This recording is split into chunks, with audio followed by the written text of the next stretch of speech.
하나님의 크신 은혜가 오늘 예배 나오신 모든 분들이 함께하기를 축원합니다. 영적 전투를 계속해 나갔는데 이제 마지막 날로 오늘은 한번 생각을 해봤습니다.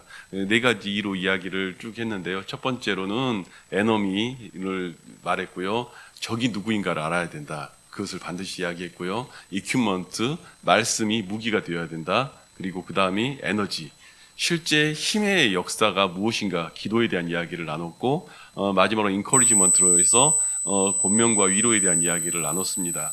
그런데 제가 여러분에게 이런 이야기들을 드리면서 어려운 부분들이 하나 있긴 합니다. 뭐냐면 사실 그 영적 싸움이라는 이 주제 자체에 그 모든 과정 속에서요, 마귀는 날마다 틈을 타고요, 그 모든 과정 속에서 하나님의 일들을 늘 우리가 보지 못하면 놓칠 수밖에 없습니다. 여러분, 저를 봐주세요. 예. 기도가 쉬운가요? 어려운가요? 예, 대단히 훌륭하시. 기도가요, 쉽습니다. 쉽습니다. 뭐가 쉽냐면, 하나님과 그냥 대화하는 거니까, 아버지와 대화하는 거니까, 기도는 쉽습니다. 그런데 쉽지만은 않습니다. 무슨 말이냐면, 또 어렵습니다. 기도가 쉬우면서 어려워요. 그래서, 우리 뒤에 사역자님들도 같이 있고 계시니까, 제가 이런 말씀 드리면은, 어느 순간 기도가 굉장히 어려워지는 때가 있어요. 왜 어렵냐면, 그 하나님이 원하는 분량껏 기도의 양을 채워야 하는 것들이 어느 시간이 가면 우리에게 요구되는 때가 있거든요. 부흥도 그렇고 모든 교회 역사는. 그래서 기도만으로 교회가 부흥되느냐?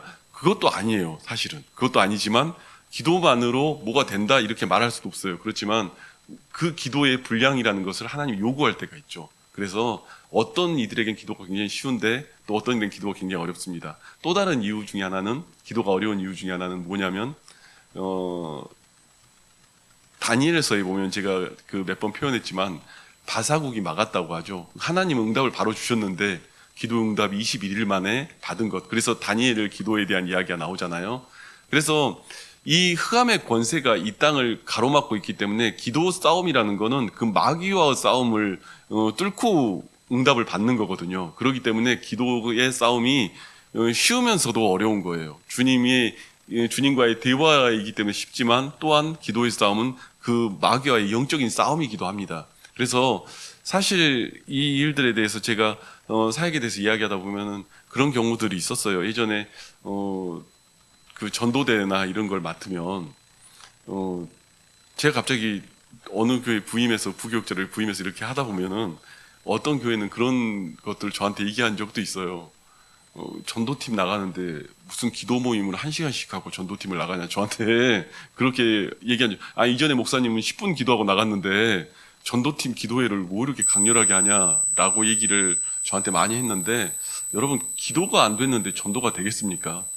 그 기도가 안 되면요, 전도하러 나가는 모든 자리가 사교 모임이 돼요.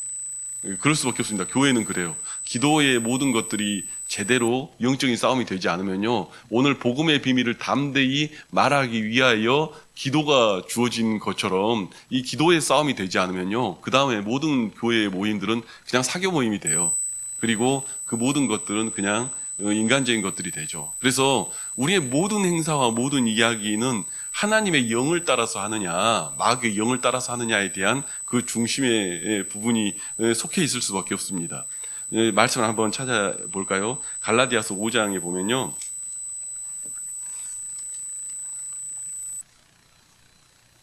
5장 22절에서 24절까지 제가 이번 주에 많이 또 묵상하면서 바라보게 됐는데요.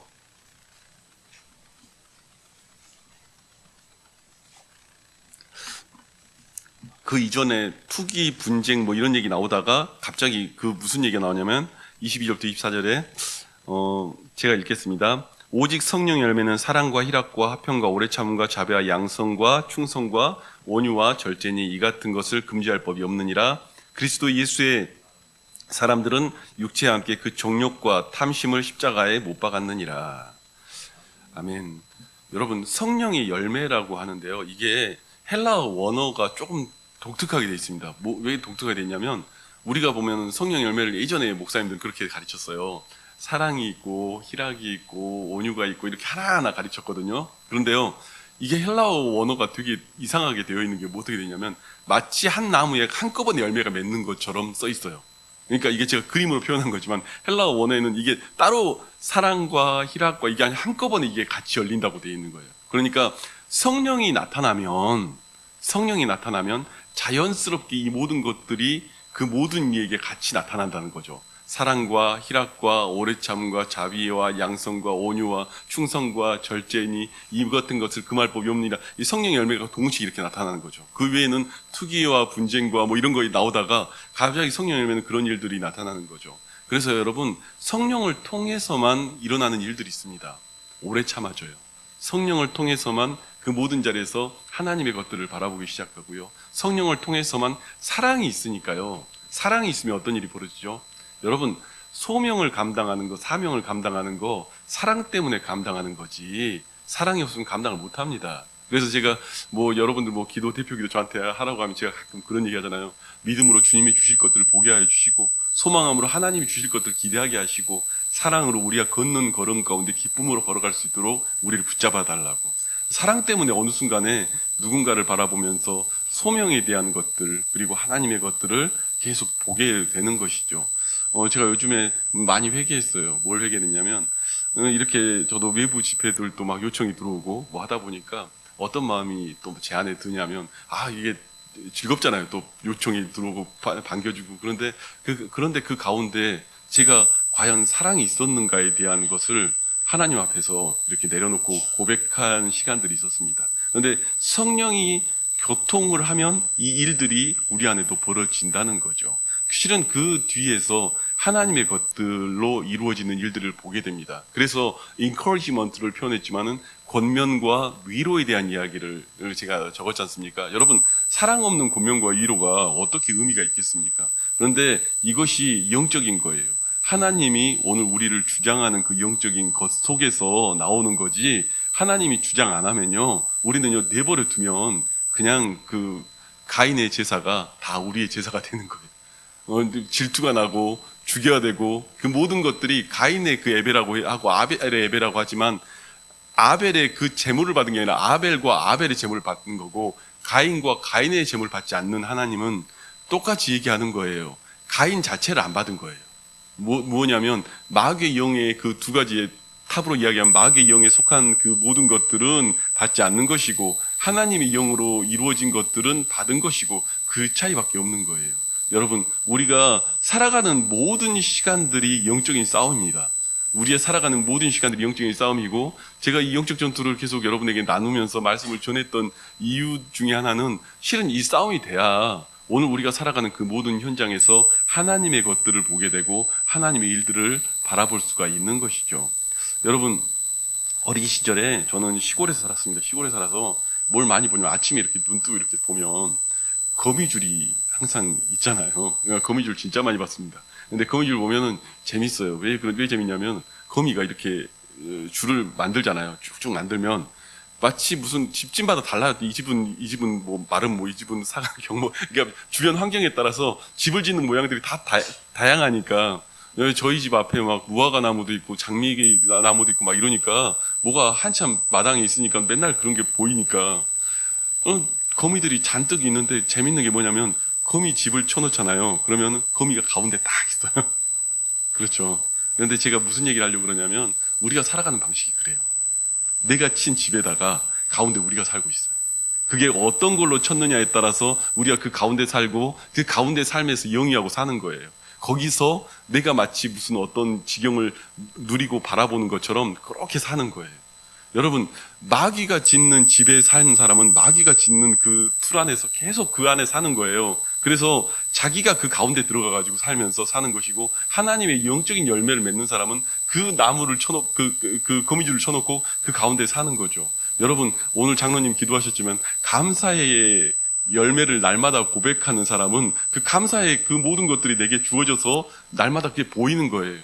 그리고 그 안에서 내가 누리는 그 안에서 누리는 이야기들이 또 안에서 넘쳐나는 거예요. 여러분, 우리가요, 안 되는 것도 많죠. 그죠? 안 좋은 것도 많죠. 우리 교회 이렇게 오는데 쉽지 않았던 것도 많죠. 그런데 여러분, 또 다르게 생각하면 한 1년을 우리를 지켜주셨잖아요, 하나님이. 정말 감격스럽게 1년을 그 모든 시간을 지켜주고 1년간의 그 모든 것들을 부어주고 또 정말 보이지 않는 손길로 보이는 손길로 다 역사해주고 근데 그걸요 누군가는 그 안에서 감사를 고백하면서 보고 만나는 사람이 있고요 누군가는 그 안에서 왜 안 되는 것만 보고 이야기하는 사람이 또 있는 거예요. 이 일들이 우리 가운데 날마다 있는 거죠.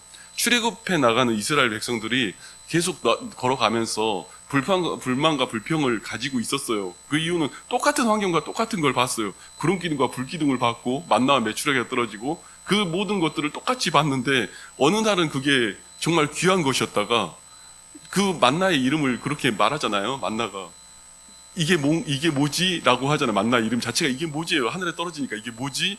이 만나의 의미가. 그런데 나중에 신명기에 가보면 이게 뭔데 이거예요. 똑같은 말인데요. 이게 뭐지? 와 놀랍다. 하나님이 주셨다 이거하고 이딴 게 뭐지라고 하는 거하고 그건 굉장한 차이가 나는 거예요. 여러분 우리가 짓는 그 거미줄 안에다 그 집 안에다가 우리가 그 안에 살고요. 그 안에서 고백하고 그 고백으로 우리가 또 다른 것들 먹고 사는 거예요. 여러분 우리의 영적인 주소를 날마다 바꿀 수 있길 바랍니다.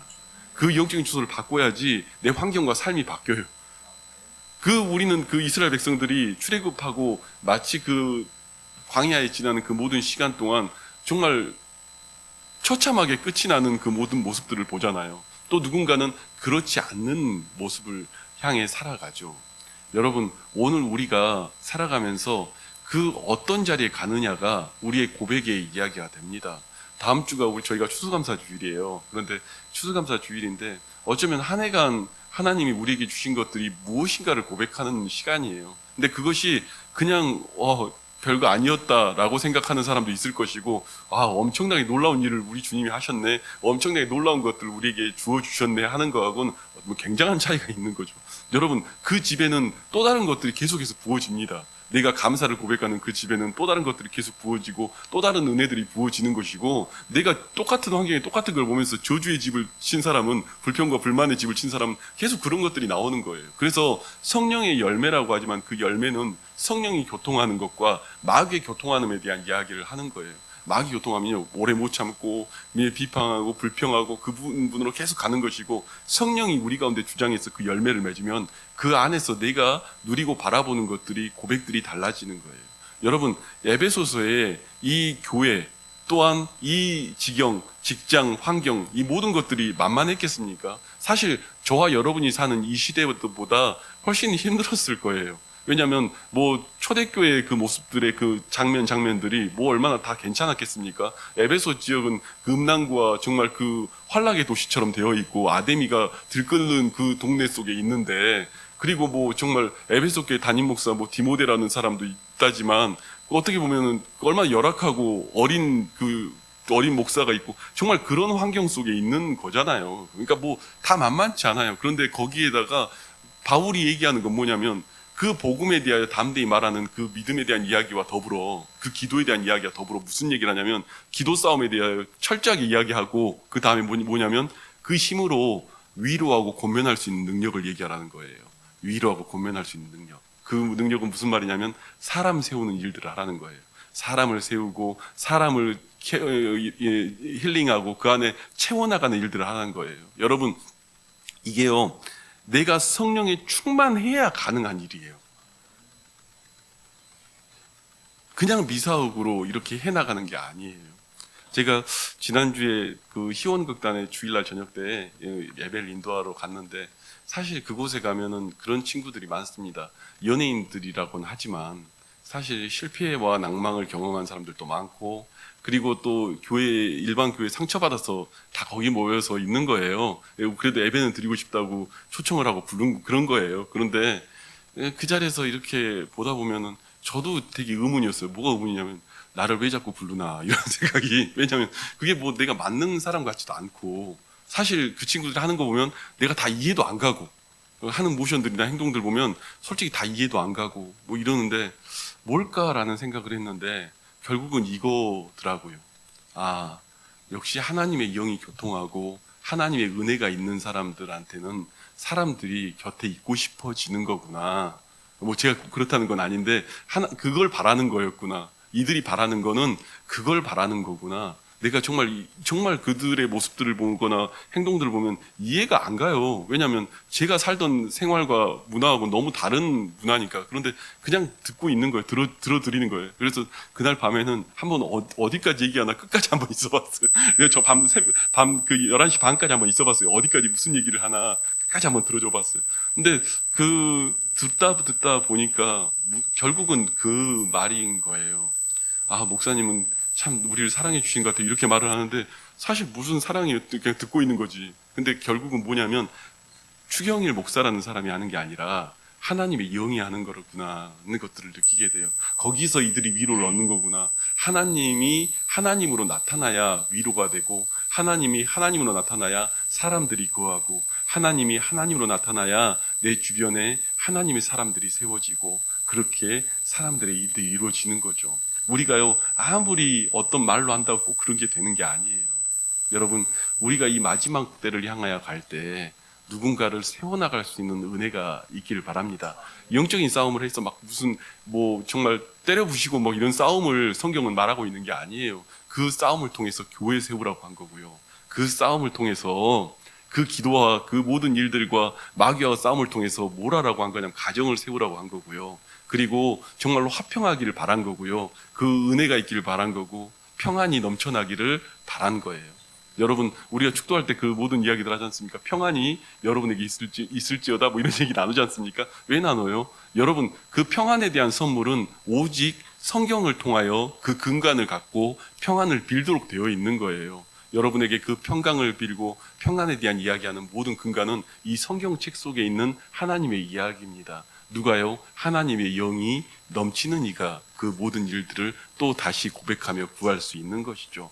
여러분, 우리가 날마다 그 감사의 거미줄을 날마다 쳐서 감사의 집을 지어서 또 들어오는 누군가가 감사를 느낄 수 있어야 되고요. 또 들어온 누군가가 하나님의 일들을 바라볼 수 있어야 돼요. 저희가 삶들이 다 만만치 않습니다. 출애굽한 백성이 만만했겠습니까? 오늘 여기 나온 사람들이 만만했겠습니까? 에베소 교회, 초대교회 사람들이 만만했겠습니까? 다 만만치 않아요. 그런데요, 그 불변한 하나님의 말씀이 변함없이 우리에게 이렇게 주어주는 이유는 이 말씀은 어제나 오늘이나 변함없어서 그들에게도 위로가 됐고, 오늘 그 초대교회도 위로가 됐고, 오늘 우리에게도 똑같은 이야기로 위로가 되기 때문이죠.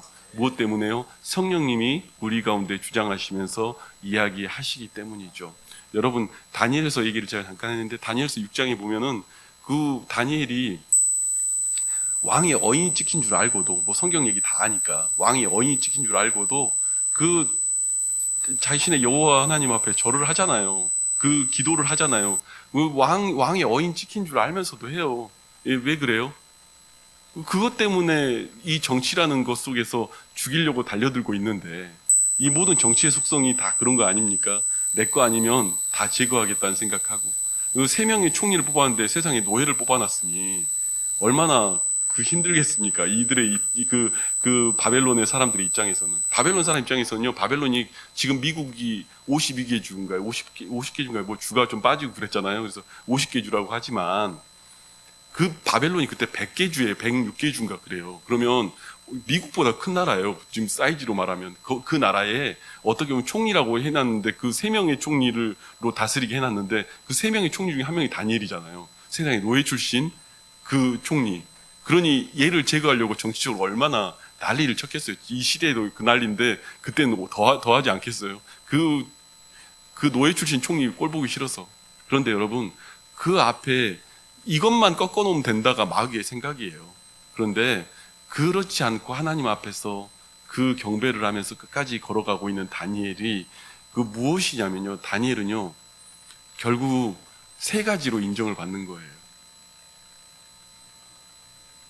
이 하나님 앞에 인정을 받은 거고요. 이 모든 적군들한테 인정을 받은 거고요. 사실 적군이라고 표현했지만 마귀에게도 인정을 받는 거고요. 실은 이게 참 어렵습니다. 제가 영적 전투하면서 항상 뒷부분에 이런 부분을 좀 나누긴 하는데, 하나님에게 인정을 받고 마귀에게도 얘는 건들면 안 된다고 인정을 받으면 그거 괜찮잖아요. 그리고 더 놀라운 인정은 뭐냐면 내 스스로가 양심이 인정하는 거예요. 내가 하나님의 사람으로서 하나님의 얼굴 대하며 그 가운데 서는구나 하는 그 양심이 나를 인정할 수 있어야 되는 거예요. 결국 여러분, 우리의 영적인 싸움은 마지막의 결론은 오늘 그 세 가지의 싸움에서 그 모두에게 인정이 되는 하나님의 자녀들이 되길 바랍니다. 다니엘은 그거 한 거예요. 하나님한테 인정받았고 마귀도 인정하고요. 마귀도 얘는 건들 수 없다라는 게 인정이 되고요. 마지막으로 한 가지가 뭐냐면 내가 내 거울을 쳐다보면서 저 제 얘기할게요. 넌 목사 같지 않아. 이런 순간들. 근데 그게 제 양심상 걸릴 때가 있어요. 왜 마찬가지의 그 모든 모습들이 있지 않습니까? 그 앞에 내가 정말 1대1로 독대했을 때 내가 정말 믿음의 사람답게 오늘 내가 서고 있는가에 대한 양심에 대한 이야기가 사실 성경 속의 이야기죠. 여러분, 우리가 영적인 삶들에 대하여 점검할 때 그 세 가지가 점검되길 바랍니다. 마귀는요, 존재해요. 이 땅을 정복하고 다스리며 우리를 들쑤쳐 놓죠. 그 모든 비천함과 비탄함과 분쟁과 다툼의 모든 이야기를 우리 가운데 만들어내죠. 그런데 그 집을 쌓고 사는 것이냐, 아니면 하나님의 영이 우리 가운데 임해서 사랑과 희락과 오래 참음과 자비와 양성과 온유와 충성과 절제와 이 모든 것들이 우리에게 더해 나가는 이 일들이 우리 가운데 일어나느냐, 이 싸움들이 우리 가운데 있는 거예요. 여러분, 인간적으로 막 내 참아야지 뭐 해야지 이렇게 되는 게 아니라 성령이 교통해 나가며 그 기도함으로 우리가 만들어야 하는 영적인 집은 이렇게 짓는 거예요. 그 집들이 저와 여러분 가운데 지어지기를 축원합니다. 이 땅에 살아가며 마지막 때를 향해 갈 때 사실 우리가 결국 그 양심 앞에 고백하게 되잖아요. 내가 지금 주님 앞에 선다면 나는 지금 무슨 말을 할 수 있는가? 내 삶을 다하여 내가 주님을 위하여 그렇게 살았는가? 아니면 악세사리였는가? 생각해 볼 수 있는 거잖아요. 사실 그것이 우리가 마지막 주님 앞에 섰을 때 그 고백드려지는 이야기일 거 아니겠습니까? 내가 거울 앞에 서서 나의 모습을 보면서 정말 주님이 오늘 나를 불러가신다면 나는 정말 부끄럽지 않는 사역자로 살았는가? 부끄럽지 않은 하나님의 종으로 살았는가? 여러분, 이 시대는 모든 평신도가 하나님의 종입니다. 그렇다면 그 고백들이 한번 되지 않습니까? 정말 하나님 종답게 살았는가? 내가 정말 그 모든 것들을 내어놓고 나는 정말 부끄럼 없이 그 앞에 섰는가? 여러분, 그 고백들이 우리 안에 날마다 되어지지 않습니까? 여러분, 저는 그런 사람이에요. 저는 어떤 이유로 이 목사의 자리에서 또 여러분 앞에서 말씀을 전하는가? 그 고백을 해보면 사실 결국 그거예요. 여러분이 마지막 주의 심판대 앞에 섰을 때 여러분 부끄럽지 않게 만드는 게 제 일이에요. 그것을 위해서 어떤 타협도 어떤 것도 하지 않겠다는 게 제 생각이에요. 왜냐하면 이것은 제가 주님 앞에 받은 소명이고 그 앞에 받은 주님의 이야기니까 저는 그렇게 생각을 하고 있습니다. 여러분, 우리가 주 앞에 섰을 때 정말 부끄럽지 않는 자리로 가려고 한 걸음 한 걸음 걸어가는 이 모든 여정이 영적인 싸움이죠. 이 모든 여정이 영적인 싸움이요, 영적인 결정이요, 영적인 판단들이 우리 가운데 있는 것이죠. 여러분, 오늘 우리가 살아갈 때 주님의 그 은혜가 함께하기를 주님의 이름으로 축원합니다. 여러분 가운데 평강이 넘쳐나길 바라고, 평안이 넘쳐나길 바라고, 감사가 넘쳐나길 바라고, 감사의 집안에서 더욱더 감사한 일들이 함께 넘쳐나길 바라고, 믿음의 증거들로 여러분의 삶들이 채워지길 바라고, 하나님의 이야기들이 날마다 동행하며 고백되어지는 이야기들이 여러분의 삶 가운데 있길 바라고, 하나님께서 일하시는 그 손길을 날마다 볼 수 있기를 바랍니다. 주님의 눈이 나의 눈이 되고, 주님의 호흡이 나의 호흡이 되며, 주님이 무릎 꿇은 그 자리가 내 무릎 꿇는 자리가 되고, 주님의 손길이 나의 손길이 되며, 그 모든 자리에 갈 수 있는 것이 오늘 저와 여러분의 이야기이기를 바랍니다. 이 시간 우리가 함께 기도하는데요,